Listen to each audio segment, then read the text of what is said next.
ശബരിമല സ്വർണ്ണക്കൊള്ള കേസിലെ ആരോപണങ്ങൾ നിഷേധിച്ച് UDF കൺവീനർ അടൂർ പ്രകാശ് ഉണ്ണികൃഷ്ണ പോറ്റിയുമായി സാമ്പത്തിക ഇടപാടില്ലെന്ന് അടൂർ പ്രകാശ് SITക്ക് മൊഴി നൽകി. ചിത്രങ്ങളുമായി ബന്ധപ്പെട്ട് നേരത്തെ നൽകിയ വിശദീകരണം ആവർത്തിച്ചതായും സൂചന. സ്വർണ്ണക്കൊള്ള കേസിൽ കുറ്റപത്രത്തിന്റെ പ്രാഥമിക നടപടികൾ അത് SIT ആരംഭിച്ചു കഴിഞ്ഞു. കൊടിമരത്തിൽ പ്രത്യേക അന്വേഷണം കോടതി തീരുമാനം അനുസരിച്ചാകുമെന്നും വിവരമുണ്ട്. അനന്തകൃഷ്ണൻ വിവരങ്ങളുമായി ചേരുന്നുണ്ട്. Ananthan, good morning. അപ്പോൾ ശബരിമല സ്വർണ്ണക്കൊള്ള കേസിൽ കഴിഞ്ഞ ദിവസം 3 മണിക്കൂറോളമാണ് ചോദ്യം ചെയ്യലുണ്ടായത്.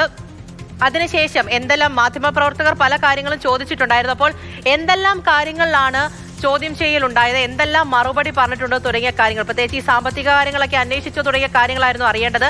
ഫോട്ടോയുമായി ബന്ധപ്പെട്ടുള്ള കാര്യങ്ങളാണ് പറഞ്ഞത് എന്ന് പറയുന്നുണ്ട്. അപ്പോൾ എന്താണ് കഴിഞ്ഞ ദിവസം നടന്നത് എന്നത് സംബന്ധിച്ചുള്ള കൂടുതൽ വ്യക്തത വരുന്നുണ്ട്. മറ്റൊന്ന് കുറ്റപത്രമാകുന്നുണ്ടല്ലേ?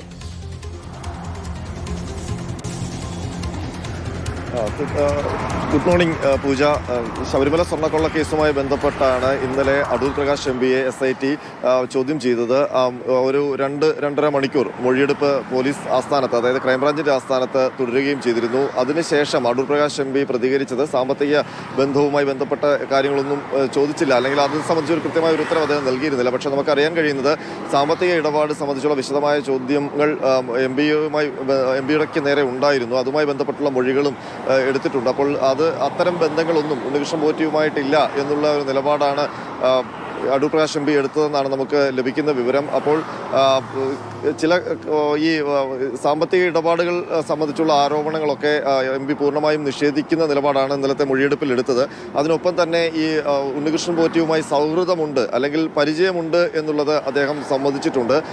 ഏതൊക്കെ ഘട്ടങ്ങളിലാണ് ഈ ചിത്രങ്ങളിൽ പ്രത്യക്ഷപ്പെട്ട പശ്ചാത്തലം എന്നുള്ള കാര്യവും വിശദീകരിച്ചു. സോണിയാഗാന്ധിയുടെ വീട്ടിൽ പോയതുമായി ബന്ധപ്പെട്ട് അദ്ദേഹം നേരത്തെ നൽകിയ അല്ലെങ്കിൽ മാധ്യമങ്ങളിലൂടെ നൽകിയ വിശദീകരണം തന്നെയാണ് മൊഴിയായിട്ട് നൽകുകയും ചെയ്തിരിക്കുന്നത്. ഏതായാലും ഈ മൊഴി സംബന്ധിച്ച് ഒരു വിശദമായ പരിശോധന SIT നടത്തും. അതിനുശേഷം ആവശ്യമെങ്കിൽ വീണ്ടും വിളിപ്പിക്കാനാണ് SITയുടെ തീരുമാനം. അതല്ലാതെ ഇനി ഒരിക്കൽ കൂടി വിളിപ്പിക്കാനുള്ള സാധ്യതയില്ല എന്ന് അങ്ങനെ തീരുമാനിച്ചിട്ടില്ല. ഈ മൊഴി പരിശോധിച്ച ശേഷം ഒരു പക്ഷേ അതിൽ ഉണ്ണികൃഷ്ണൻ പോറ്റിയുടെ മൊഴിയുമായി വൈരുദ്ധ്യങ്ങൾ ഉണ്ടെങ്കിൽ അത് കൃത്യമായി പരിശോധിച്ച ശേഷം മറ്റ് കൂടുതൽ തെളിവുകൾ കൂടി ലഭിക്കുകയാണെങ്കിൽ, ഈ പറഞ്ഞ ഇതിന് വിരുദ്ധമായ തെളിവുകൾ കൂടി ലഭിക്കുകയാണെങ്കിൽ അടൂർ പ്രകാശ് MPയെ വീണ്ടും വിളിപ്പിക്കാൻ തന്നെയാണ് SITയുടെ തീരുമാനം. അതിനൊപ്പം തന്നെ മറ്റൊരു പ്രധാനപ്പെട്ട കാര്യം, ശബരിമല സ്വർണ്ണക്കൊള്ളയുമായി ബന്ധപ്പെട്ട കുറ്റപത്രത്തിന്റെ പ്രാഥമിക നടപടികൾ SIT ആരംഭിച്ചു എന്നുള്ളതാണ്. ഇതുവരെയുള്ള കണ്ടെത്തലുകൾ സംബന്ധിച്ചുള്ള അതിൻ്റെ എഴുത്ത് നടപടികളിലേക്ക് SIT കടന്നിട്ടുണ്ട്. പക്ഷേ ഇപ്പോഴും പ്രതിസന്ധിയായിരിക്കുന്നത് 3 കാര്യങ്ങളാണ്. അതിൽ സ്വർണത്തിൻ്റെ ദുരുപയോഗം സംബന്ധിച്ച് ഒരു കൃത്യമായ തെളിവിലേക്ക് എത്താൻ SITക്ക് കഴിഞ്ഞിട്ടില്ല. ഇപ്പോഴും അതിന് VSCയുടെ റിപ്പോർട്ട് വെയിറ്റ് ചെയ്യുകയാണ്. അത് റിപ്പോർട്ട് കിട്ടിയാൽ മാത്രമേ ഈ സ്വർണത്തിൻ്റെ ദുരുപയോഗം, അതാണ് ഇതിനകത്ത് ഏറ്റവും പ്രധാനപ്പെട്ട കാര്യം, ആ കുറ്റം സംബന്ധിച്ചുള്ള ഒരു തെളിവിലേക്ക് എത്താൻ കഴിയൂ. അതിനൊപ്പം തന്നെ 2 പ്രധാനപ്പെട്ട കുറ്റങ്ങൾ കൂടി വെല്ലുവിളിയായിട്ട് നിൽക്കുന്നുണ്ട്. അതിലൊന്ന് ഈ പ്രതികൾ ചേർത്തപ്പെട്ടിരിക്കുന്നവർക്ക് നേരെ ചുമത്തിയിരിക്കുന്ന വിശ്വാസവഞ്ചന എന്ന കുറ്റമാണ്. അത് തെളിയിക്കുന്നതിനുള്ള ഒട്ടനവധി സങ്കീർണമായ തെളിവുകളാണ് ആവശ്യമായിട്ടുള്ളത്. അത് അവസാന വട്ടത്തിൽ ശേഖരിക്കുകയാണ്. അതിനൊപ്പം തന്നെ ഈ അഴിമതി നിരോധന നിയമം ഇതിനകത്ത് ചുമത്തിയിട്ടുണ്ട്. അപ്പോൾ അതുകൂടി, കാരണം ഈ അഴിമതി നടത്തിയെങ്കിൽ ഏത് രീതിയിലുള്ള ലാഭമാണ് ഇവർക്ക് ലഭിച്ചത് എന്നത് സംബന്ധിച്ച് കൃത്യമായ തെളിവ് ആവശ്യമാണ്. അപ്പോൾ ഈ 3 വകുപ്പുകൾ സംബന്ധിച്ചുള്ള തെളിവുകളാണ് സങ്കീർണമായി തുടരുന്നത്. അത് പരമാവധി ശേഖരിക്കാനാണ് SIT ഇപ്പോൾ കുറ്റപത്രം തയ്യാറാക്കുന്ന അല്ലെങ്കിൽ അതിൻ്റെ പ്രാഥമിക നടപടികളിലേക്ക് കടക്കുമ്പോൾ ചെയ്തിരിക്കുന്നത്. അതിനൊപ്പം തന്നെ ഇപ്പോൾ പ്രധാനമായും ഈ സ്വർണത്തിൻ്റെ ദുരുപയോഗം അത് സംബന്ധിച്ച് റിക്കവറി ആവശ്യമാണ്. അപ്പോൾ അതിനുവേണ്ടി ചെന്നൈ സ്മാർട്ട് ഏഷ്യൻസിലും ഒപ്പം തന്നെ ബെല്ലാരിയിൽ ജുവലറി കേന്ദ്രീകരിച്ചും വിശദമായ പരിശോധനകൾ ഇപ്പോഴും തുടരുകയാണ്. കാരണം അവിടെയാണ് ഈ സ്വർണം, അവിടെ നിന്നാണ് നഷ്ടപ്പെട്ടിരിക്കുന്നതെന്നാണ് SIT കണ്ടെത്തിയിരിക്കുന്നത്. അപ്പോൾ അവിടെ ഇതുമായി ബന്ധപ്പെട്ട തെളിവുകൾ ഇപ്പോഴും അത് സംബന്ധിച്ചൊരു കൃത്യമായ ഉത്തരം ഉണ്ണികൃഷ്ണൻ പോറ്റിയോ ഗോവർദ്ധനോ ഭണ്ഡാരിയോ നൽകിയിട്ടില്ല. അപ്പോൾ അവിടെ നിന്ന് കൃത്യമായ ഒരു ഉത്തരം ഈ 2 സ്ഥലങ്ങളിൽ നിന്ന് ലഭിക്കും എന്നുള്ള പ്രതീക്ഷയാണ് അവസാന ഘട്ടത്തിൽ SIT പുലർത്തുന്നത്. അതുകൊണ്ട് തന്നെയാണ് അവിടെ കേന്ദ്രീകരിച്ച് ശക്തമായ അന്വേഷണം നടത്തുന്നത്. അതിനിടയിലാണ് ഈ കൊടിമരത്തിൻ്റെ 2017 കൊടിമരത്തിൻ്റെ പ്രതിഷ്ഠയുമായി ബന്ധപ്പെട്ട വിവാദങ്ങളൊക്കെ ഉയരുന്നത്. അത് കോടതി അന്വേഷിക്കാനും വിശദമായി പരിശോധിക്കാനും നിർദ്ദേശിച്ചിരുന്നു. അപ്പോൾ അത് സംബന്ധിച്ച് ചില വിവരങ്ങൾ SITക്ക് ലഭിച്ചിട്ടുണ്ട്. അതിൽ ആ കാര്യങ്ങൾ ഇപ്പോൾ അടുത്ത ഘട്ടത്തിൽ, അതായത് കോടതിയിൽ ഇപ്പോൾ റിപ്പോർട്ട് നൽകുമ്പോൾ അത് കോടതിയെ അറിയിക്കും. അത് കോടതിയുടെ നിർദ്ദേശപ്രകാരമായിരിക്കും അതിൽ തുടർ നീക്കം ഉണ്ടാവുക. അതിൽ വിശദമായ ഒരു അന്വേഷണം വേണം എന്നുള്ളതാണ് SIT ഉദ്യോഗസ്ഥരുടെ ഇപ്പോഴത്തെ നിലപാട്. പക്ഷേ കോടതി പറയുകയാണെങ്കിൽ മാത്രമേ ഒരു കേസ് രജിസ്റ്റർ ചെയ്തുള്ള അന്വേഷണത്തിലേക്ക് പോവുക എന്നാണ് ഇപ്പോൾ തീരുമാനമെടുത്തിരിക്കുന്നത്. അപ്പോൾ ആ വിശദാംശങ്ങൾ പരിശോധിച്ച ശേഷം കേസെടുക്കണമോ വേണ്ടയോ എന്നുള്ള കാര്യം കോടതി പറയട്ടെ എന്നാണ് SITയുടെ ഇപ്പോഴത്തെ നിലപാട്. അനന്തൻ, ഇതിപ്പോൾ അന്വേഷണവുമായി ബന്ധപ്പെട്ട് ഈ തലത്തിൽ പല തലത്തിലൊക്കെ പോകുന്നുണ്ട്.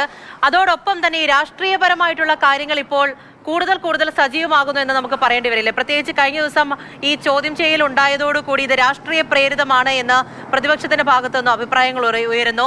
മറ്റൊരു വശത്ത് പോറ്റിയെ കയറ്റിയത് ആരാണ് എന്നിപ്പോൾ വ്യക്തമായല്ലോ എന്ന് ഭരണപക്ഷം പറയുന്നുണ്ട്. മറ്റൊരു തലത്തിൽ ഇപ്പോൾ കുറ്റപത്രം ഉടൻ തന്നെയാകും. എന്തുകൊണ്ട് കുറ്റപത്രം വൈകുന്നു എന്നതിന് ഉത്തരമാകുമല്ലോ എന്ന് ഉടൻ തന്നെ അങ്ങനെയുള്ള മറുപടികൾ വരും. അപ്പോൾ ഈ തരത്തിൽ രാഷ്ട്രീയമായി, പ്രത്യേകിച്ച് തെരഞ്ഞെടുപ്പൊക്കെ അടുത്തിരിക്കുന്ന സമയമായതുകൊണ്ട് തന്നെ ആ തരത്തിൽ സജീവമായി തന്നെ മുന്നോട്ട് പോകുന്ന മൂർച്ചയുള്ള ആരോപണങ്ങൾ, പ്രത്യാരോപണങ്ങളൊക്കെ ഉണ്ടാകുന്ന ഒരു സമയം പ്രത്യേകിച്ച് ഇന്നലെ മുതൽ തന്നെ സംഭവിക്കുന്നുണ്ടല്ലോ ഈ മൊഴിയെടുപ്പുമായി ബന്ധപ്പെട്ട. എങ്ങനെയായിരിക്കും ഈ തെരഞ്ഞെടുപ്പ് അടുത്തിരിക്കുന്ന വേളയിൽ ഇനി ശബരിമല സ്വർണ്ണക്കൊള്ള വിഷയം കുറച്ചും കൂടി ആധികാരികമായിട്ട് അല്ലെങ്കിൽ തീ പാറുന്ന രീതിയിൽ പോകാൻ പോകുന്നത്? ആ തലത്തിലാണല്ലോ കാര്യങ്ങളുടെ പോക്കും. പൂജ, വരുന്ന നിയമസഭാ തെരഞ്ഞെടുപ്പിൽ ശബരിമല സ്വർണ്ണക്കൊള്ള വിഷയം വജ്രായുധമായി മാറും എന്നുള്ള കാര്യത്തിൽ ഒരു തർക്കവുമില്ല. മാത്രമല്ല, ഈ വജ്രായുധം രണ്ടു പക്ഷത്തിൻ്റെയും കയ്യിൽ വരും. അപ്പോൾ സ്വാഭാവികമായും പൂജ പറഞ്ഞതുപോലെ പരസ്പരം വജ്രായുധം കൊണ്ട് യുദ്ധം ചെയ്യുമ്പോൾ തീ പാറും എന്നുള്ള കാര്യവും ഉറപ്പാണ്. കാരണം നേരത്തെ ഏകപക്ഷീയമായി UDFന്റെ പക്ഷത്തായിരുന്നു ഈ ആയുധം. പക്ഷേ അടൂർ പ്രകാശ് കൂടി അന്വേഷണ പരിധിയിലേക്ക് വന്നതോടുകൂടി LDFനും അതേ ആയുധം ലഭിച്ചിരിക്കുകയാണ്. മാത്രമല്ല, നമുക്ക് ഈ ഇന്നലത്തെ മൊഴിയെടുപ്പിനൊക്കെ ശേഷം നമുക്ക് SIT കേന്ദ്രങ്ങളിൽ നിന്ന് മനസ്സിലാക്കാൻ കഴിയുന്നത് അടൂർ പ്രകാശിൻ്റെ മൊഴിയെടുപ്പോടുകൂടി ആ അടൂർ പ്രകാശിനെതിരെ ആരോപണങ്ങൾ അവസാനിക്കുന്നില്ല എന്നുള്ളതാണ്. മാത്രമല്ല, ഉണ്ണികൃഷ്ണൻ പോറ്റിയുമായി അടൂർ പ്രകാശ് വെച്ചു പുലർത്തിയിരിക്കുന്ന സൗഹൃദം അല്ലെങ്കിൽ പരിചയം അത് വിശദമായ പരിശോധനയ്ക്ക് വിധേയമാക്കേണ്ടതുണ്ട് എന്നുള്ള നിലപാടിൽ തന്നെയാണ് SIT. അതുകൊണ്ട് ഇനിയും അടൂർ പ്രകാശിനെ വിളിപ്പിച്ചാൽ അത്ഭുതപ്പെടാനില്ല. അങ്ങനെ വരുമ്പോൾ ഇനി തെരഞ്ഞെടുപ്പ് സമയമാണ്. അടൂർ പ്രകാശ് വീണ്ടും ഇങ്ങനൊരു മൊഴി നൽകാനായൊക്കെ വരികയാണെങ്കിൽ അത് കുറച്ചുകൂടി ഗൗരവ സ്വഭാവത്തോടെയാകും. അപ്പോൾ സ്വാഭാവികമായും പ്രത്യേകിച്ച് UDF കൺവീനർ തെരഞ്ഞെടുപ്പ് ഘട്ടത്തിലാണ് ഇപ്പോൾ ഈ സ്വർണ്ണക്കൊള്ളയുമായി ബന്ധപ്പെട്ട ചോദ്യമുനയിലേക്ക് വന്നിരിക്കുന്നത്. അപ്പോൾ UDF തന്നെ പ്രതിസന്ധിയിലായി പോകും. UDFന്റെ ഏകോപനമൊക്കെ അപ്പോൾ എങ്ങനെയാകും എന്നുള്ള കാര്യവും സംശയത്തിലാണ്. അപ്പോൾ രണ്ടു കൂട്ടർക്കും ഇത് പരസ്പരം ആയുധമായി ഉപയോഗിക്കാം. രണ്ടു കൂട്ടരും പ്രതിരോധത്തിലുമാവുകയും ചെയ്യും. പക്ഷേ അതിനൊപ്പം തന്നെ പൂജ ചോദിച്ചതുപോലെ തന്നെ ഇതിനൊരു മറ്റൊരു രാഷ്ട്രീയ മാനം കൂടിയുണ്ട്.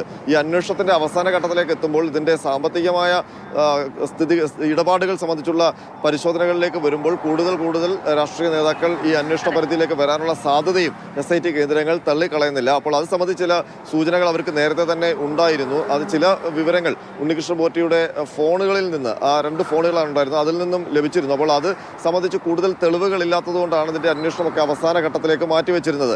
ആദ്യം സ്വർണം കണ്ടെത്തുക എന്നുള്ളതായിരുന്നു പ്രയോറിറ്റി. ഇപ്പോൾ ആ സാമ്പത്തിക ഇടപാടിലൂടെ മാത്രമേ ഈ സ്വർണം നഷ്ടപ്പെട്ടതുമായി ബന്ധപ്പെട്ട അല്ലെങ്കിൽ സ്വർണത്തിന്റെ ദുരുപയോഗം സംബന്ധിച്ച കൂടുതൽ തെളിവുകൾ കിട്ടൂ എന്ന് അന്വേഷണ സംഘത്തിന് മനസ്സിലായിട്ടുണ്ട്. അപ്പോൾ അതാണ് ഇപ്പോൾ ഈ ഉണ്ണികൃഷ്ണൻ പോറ്റിയുമായി ബന്ധപ്പെട്ട സാമ്പത്തിക ഇടപാടിലേക്ക് അന്വേഷണം കേന്ദ്രീകരിക്കാൻ കാരണം. അങ്ങനെ വരുമ്പോൾ ഇനി ആരൊക്കെ രാഷ്ട്രീയ നേതാക്കൾ അദ്ദേഹവുമായി സൗഹൃദം പുലർത്തിയിരുന്നവർ അല്ലെങ്കിൽ ഉന്നത വ്യക്തികളൊക്കെ ഈ അന്വേഷണ പരിധിയിലേക്ക് വരും എന്ന് പറയാനാകില്ല എന്നാണ് SIT.